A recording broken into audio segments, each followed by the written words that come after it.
I'm Linda. I'm a housewife in my late 40s. I have 2 daughters, Sarah, a sophomore in college, and Emily, a senior in high school. Both my family home and my in-laws' home are in the countryside, and my husband David is the second son. From an outsider's perspective, it seems like I have an easy life without the typical mother-in-law troubles which they envy. But all I can do is give a wry smile in response. My husband is the epitome of an old-fashioned, domineering husband. He often brags, "I'm the one earning the money. If you have a problem with that, we can just get a divorce," and does absolutely nothing around the house. When the kids were little, he'd annoyingly insist it would be pitiful for the girls to come home without mother, preventing me from working outside. I don't mind being a housewife or doing household chores, but even when I prepare a dinner of meat and potatoes, spinach salad, and fried mackerel, he complains, "Is this all? You're a housewife. You should do better." And I do all this while entertaining my younger daughter who clings to me, helping my older daughter with her homework, and preparing the bath. When my husband comes home, he just lounges on the sofa in the living room, mindlessly watching TV. He never plays with the girls. Every couple of months, on a whim, he takes them to the park, and on their birthdays, he condescendingly gives them presents, saying, "You can have these because I work. Be grateful to me." He thinks that's enough to show his love for them. Gradually, I started to dislike my husband.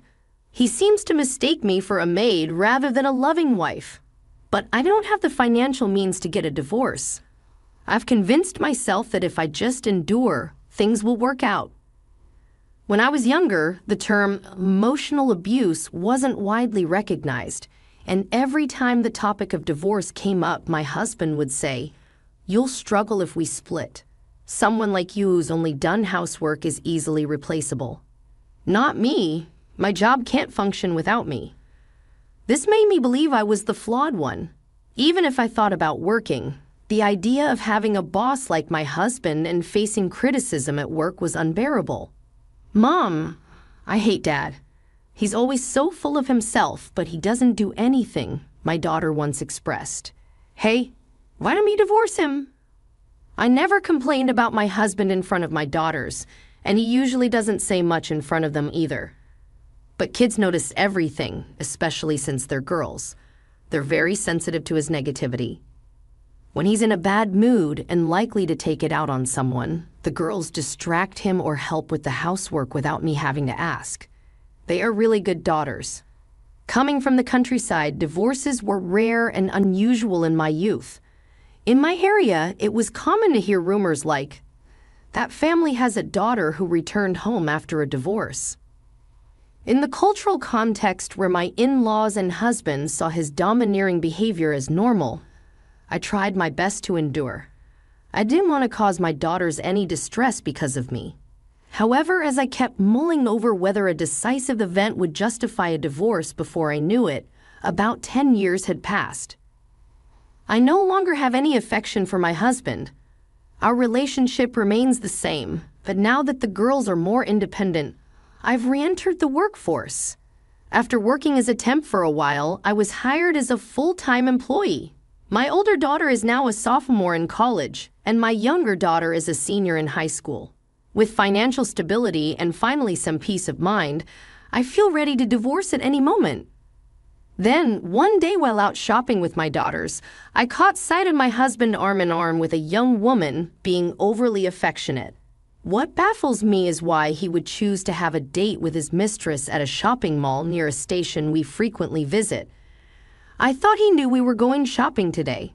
Does he not care about my daughters and my activities, or is his crisis management so poor that he didn't consider the possibility of running into us? I really wonder how he can function at work normally. My daughters also noticed him and were disgusted, exclaiming, "Seriously? Cheating? Unbelievable. That woman, she looks about our age, which is just creepy." Their reaction was quite strong. "Mom, we're going to lose sight of them. Let's follow them," they said, taking photos and recording videos on their phones, saying, "This is the worst. We'll never forgive him." They seemed even more upset than I was. We blended into the crowd and followed them, only to end up at a surprisingly unexpected place. My husband and the young woman entered a flashy pink shop, a clearly dubious establishment. This shop? Isn't this some kind of adult club? Not just a regular nightclub, right? Yes. It seems so gross, Mom. You have to divorce him. We need a family meeting today. I don't even want to call him a dad anymore. Though my daughters and I were shaken, the shop specialized in a particular niche. That night, we had a family meeting at home. You're cheating, aren't you? I confronted him with the evidence. He responded arrogantly. What's all this about all of a sudden? We saw you with a young woman this afternoon. Oh, you saw that? It's just a bit of fun with a cute girl just playing around, he dismissed. My husband always acts arrogantly in front of me. Even now, he's sitting back in his chair, all puffed up. Playing around? You're married. I earn the money here. Do you think you're in a position to complain about what I do? I'm free to do what I want. You guys can't live without me, so just shut up and obey me. My daughters silently watched our conversation. I sighed and showed him the photos printed from my daughter's phone. Look, we saw you going into that shop too. His flustered demeanor was pitiful. If he didn't want to be caught, he shouldn't have done such things. I didn't know you had such hobbies. The shop my husband entered specialized in infantilism play. Imagining my usually domineering husband in baby cosplay, speaking in baby talk, and seeking affection from employees close to my daughter's ages was just too creepy. Shut up! Shut up! I'm a man. You should just be quiet and obey me. Even his blustering didn't scare me anymore as I looked at him with disdain and cold eyes. He shouted, What's with that look? Who do you think I am? I'll divorce you.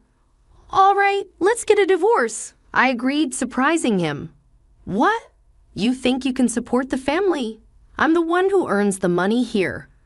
By now, I was working as a full-time employee and, unbeknownst to him, earning more due to a qualification I obtained. But I had no intention of telling him that. Tell me then, can you handle all the housework and childcare? Of course not. Right, you can't, can you? Criticizing someone for something she can't do herself is just poor manners. I've been doing the things you can't do. We should be grateful to each other, not using it as ammunition for attack. If I hadn't been taking care of the housework, childcare, and you wouldn't have been able to focus on your job. But unlike you, I've never once complained about you not doing housework. This was a matter of pride for me. After our second child was born, my husband didn't help at all with housework or childcare. In fact, he was the one who caused the most trouble. You can't earn money. Anyone can earn money if they work. But trust and family bonds can't be bought with money. They require time and effort to build, something you never bothered to do, I asserted. My husband finally fell silent. Perhaps he was unsure how to react since I was not backing down like I usually do during our arguments. It's only natural considering I've always been the one to clean up after our fights. But it's over now, so that's it. We're getting a divorce. I told my daughters, then my husband exclaimed, Hey, I'm taking custody of the kids. You, the one who never did any housework or parenting. What do you plan to make our daughters do? All the chores? Well, they're girls and I'm a man. It's time they learn some bridal training. I'm appalled. So once I'm no longer your maid, our daughters are next. Dad, I'm going with Mom. If it's between living with you or Mom, it's Mom hands down. Why would we even consider choosing you? My daughter retorted, Me too. Why should we live with you? What kind of punishment is that? You just brag and do nothing at all. If you go with your mother, you won't be able to earn money. You'll see the hardship. You won't be able to pay for college. If you only graduate high school, you won't find a good marriage partner. You'll just end up living in poverty, my husband continued. Are you kidding? You think a woman's future is just about getting married? I interjected, but my husband's attempt to persuade them was completely counterproductive. He didn't even realize the girls were utterly rejecting him, let alone understand why. Right? Of course, I'll be expecting child support and alimony.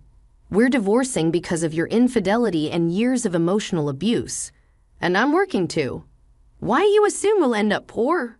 You're destroying our family. You'll regret this, I asserted. Destroying the family? That would be you. I've tolerated more than enough, and I do have regrets. I should have left you sooner, I declared, having gathered evidence of his emotional abuse in preparation for this day. I kept a diary, recorded him on my cell phone, and saved all our text messages. I was fully prepared. So my husband and I divorced. When he started to make a fuss during the divorce, I hired a lawyer. Since he tends to be submissive to authority figures, things proceeded smoothly afterward. We sold the house and moved into different apartments. We received child support in a lump sum from the sale of the house, so there's no need to contact my ex-husband anymore. If we ever need to contact him, we'll do so through our lawyer, warning him that if he contacts us directly, I'll show the evidence of his affair to his parents. Then I heard a rumor that my husband got arrested. Turns out the woman he was cheating with wasn't interested in him at all. She was just a sex worker, and their relationship was nothing more than that of a client and a worker. Despite this, my ex-husband persisted, showing up at the club, saying, "There's nothing in our way now. Let's get married." He disrupted her work, insisting she's his woman and pleading with her to quit her job and do housework for him. He even found her apartment and showed up at her place. After repeated warnings, he didn't stop, leading to a scuffle with the club's security guards and his eventual arrest for severe stalking. The woman, traumatized by the incident, quit her job and disappeared back to her hometown to avoid a criminal record. My ex-husband paid a settlement of $110,000, but his arrest became known at his workplace, leading to his resignation. He's been unable to find another job and is living an unemployed life, drained of energy, serves him right. As for me, my younger daughter got accepted into college, and both my daughters are enjoying their university lives. I've been promoted to a position responsible for training new employees at my workplace, progressing smoothly in my career. My salary has increased and we celebrated together. As soon as I divorced my husband, everything started going well for me, and I finally grasped happiness.